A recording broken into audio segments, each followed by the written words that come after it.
Right now, the 10-year yield at 4%, I think, isn't a huge burden for not only for the government, but also for the economy or for companies. So I think it's a level of funding that businesses can earn a return on capital.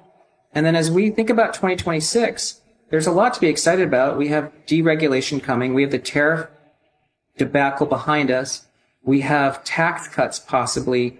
And then we might have better trade partnerships with other countries, meaning U.S. companies have earnings upside. I think that the market is flat year to date through May. So I don't think anyone should feel like they missed anything. I think that they're going to have a chance to buy a lot of companies. A lot of stocks got obliterated. And I think that these washed out names are still opportunities. Tom Lee opens by tackling a lingering question in the markets. Were recession fears exaggerated? He believes the answer lies in 3 key indicators that have shown surprising resilience. If you're enjoying the content, don't forget to like the video, subscribe to the channel, and turn on post notifications for more updates. Share your thoughts in the comments below. Thanks for watching and enjoy the video. Is always a possibility, Brian, but I think it comes down to 3 things. The first is the high yield market never confirmed the panic that we were seeing from the economists about the economy. High yield spreads did widen to like 439 basis points wide. But if we were barreling into a recession, they'd get to 700 or so, and they're back down to like 360. The second is that the stock market did have a liquidation event, as you point out, but waterfall declines, all of them, 17 out of 18 since 1950, had a V-shaped recovery. So we knew that whenever the bottom was established, the bottom would be a V-shape. 2022 was the only real exception because of Jackson Hole. And the third is we had a lot of faith in businesses. These companies have been battle tested. They survived a pandemic shutdown. They survived a bullwhip effect from a recovery. They survived the fastest rate hikes in history.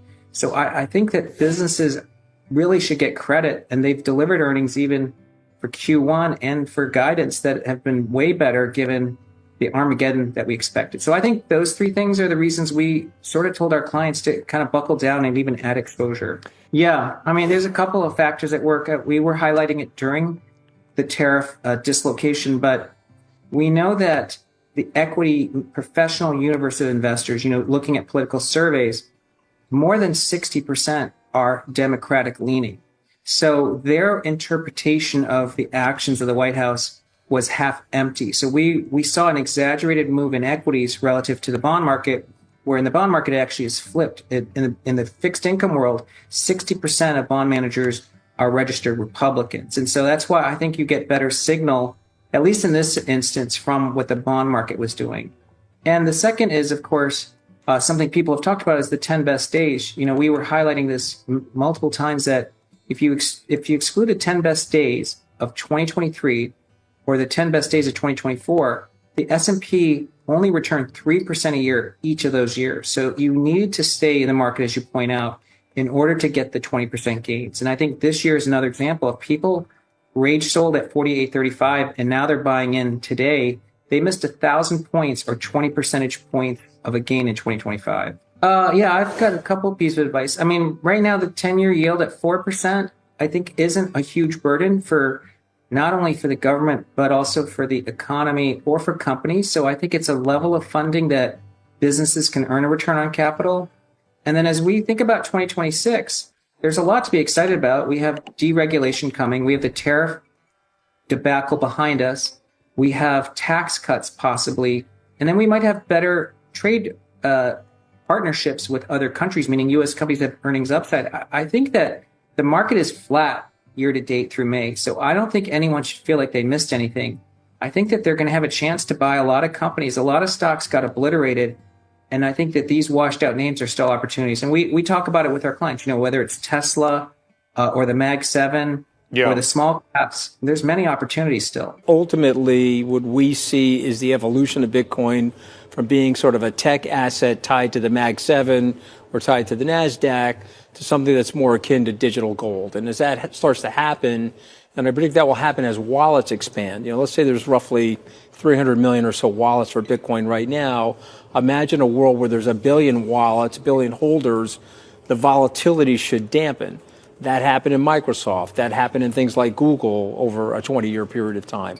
And so you could see a scenario where more wallets, lots of institutions in the mix, long-term holders, dampening volatility, and then you have this positive flywheel where the volatility is dampened by long-term holders who are owning it in size, and so therefore that reinforces the idea that other long-term holders should come in. I guess the big thing you have to ask yourself, is Bitcoin an investment or is it an asset class? If it's an investment, then $1 to $3 trillion, that sort of makes sense. That's akin to a Mag 7 market capitalization.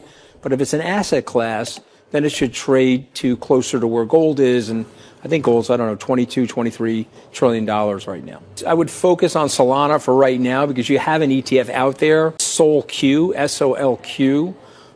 Those guys at 3IQ were the first to launch a Bitcoin ETF in North America, the first Canadian ETF. We own a lot of Solana, just full disclosure. And again, full disclosure, we at Skybridge are investors in SolQ because we like that exposure. We also like the staking component to Solana, which you think is very good. So it's just a great way to get in there. Those other ones are going to be good, Avalanche, Polkadot, et cetera, but Solana. Lee presents a bold macro perspective, asserting that the U.S. has been in a rolling recession since the Federal Reserve began raising interest rates. However, he now believes that phase is ending and a new era of productivity-driven growth is beginning.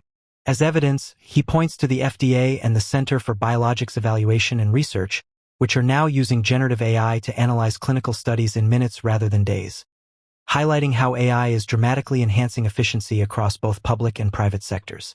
President Trump certainly has an interesting way of negotiating, and our thoughts from the beginning is what he's looking for, and what I think we learned about with India today is to reduce tax rates as much as possible around the world, high tax rates, especially on the United States, to reduce non-tariff trade barriers. And I think we're beginning to see more and more of that prove out here. This is a global tax cut. This is a good thing. So we think the headwinds associated with what seemed to be chaotic decision making are beginning to clear. Well, we have been saying, actually, I just put out a letter talking about the rolling recession we've been in for the last 3 years since the Fed jacked up rates. We got a negative quarter in the first quarter, potentially in the second quarter as well.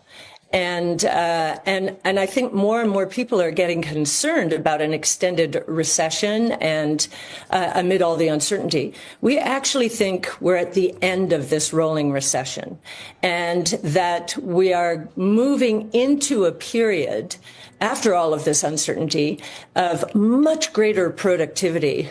And interestingly, if you look at the government sector, we're seeing unbelievable productivity moves taking place.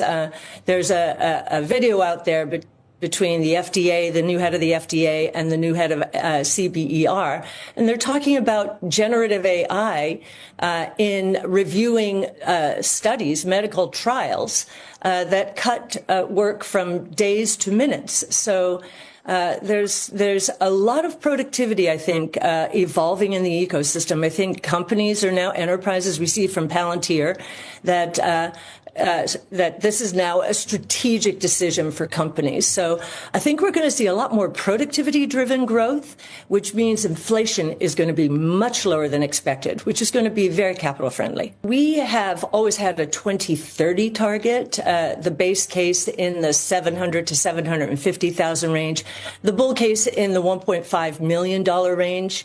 David Puel, our analyst and our on-chain analyst, put that piece out recently, and you can see the building blocks, how much share we expect Bitcoin to either take from gold or grow that store of value market. Institutions moving in, and they've barely moved in. We have 1 million more coins, roughly, to be minted ever, and institutions are just testing the waters right now. And then there's the emerging market use case as well.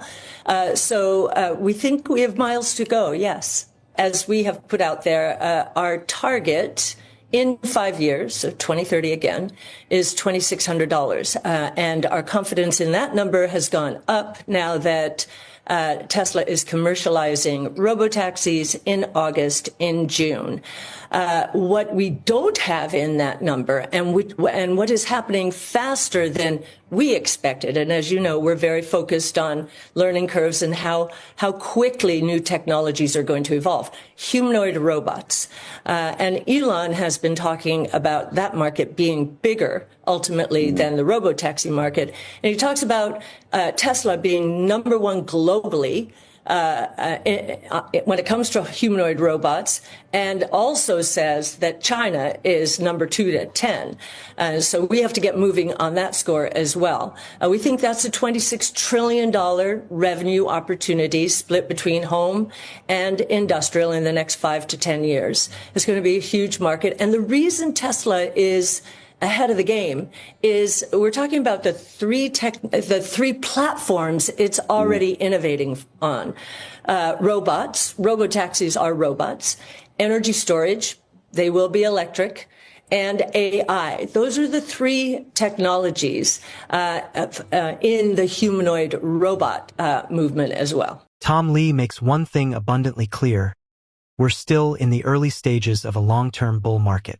Recession fears have been overstated, and the opportunities in both stocks and crypto remain significant, with AI and automation driving a new era of hyperproductivity.